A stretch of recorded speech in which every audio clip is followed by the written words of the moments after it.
ছোটবেলা যে কতটা সুন্দর ছিল সেটা আমরা বুঝি যখন বড় হই।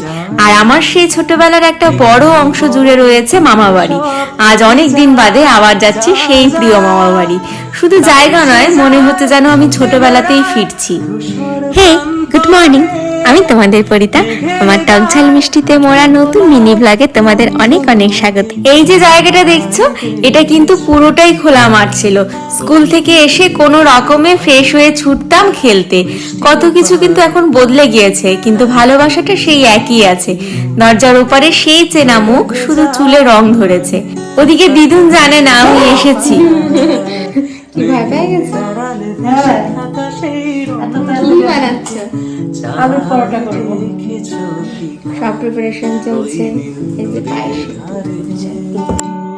দিদুনের হাতের তৈরি আলুর পরোটা আর পায়েস। অল্পতে স্বাদ মেটে না, এই স্বাদের ভাগ হবে না।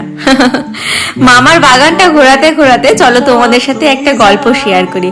জানো, আমার 15টা বছর কেটেছে এই কর্ণজোড়াতে। এই মাঠে দাঁড়িয়া বান্ধা, গোলা ছুট, সিঁদুর টোকাটুকি, কিতকিত কত কি খেলেছি।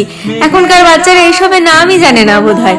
সন্ধ্যাবেলা অপেক্ষা করতাম কখন কারেন্ট চলে যাবে আর বই বন্ধ করে দিয়ে রাস্তায় ছুটবো। ভূতের গল্প শুনতাম, না তো কিছু না কিছু একটা খেলতাম। কর্ণজোড়ার প্রত্যেকটা গলিতে আমি সাইকেল নিয়ে টই টই করে ঘুরে বেরিয়েছি। প্রতিটা গলির গন্ধ আমার এখনো চেনা। আমি যতটা না রায়গঞ্জকে চিনি, তার চেয়ে অনেক বেশি চিনি এই কর্ণজোড়াকে।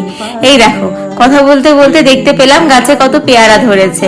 একদম তাজা তাজা পেয়ারা, দেখেই মনে হচ্ছে পেরে খেয়ে নি।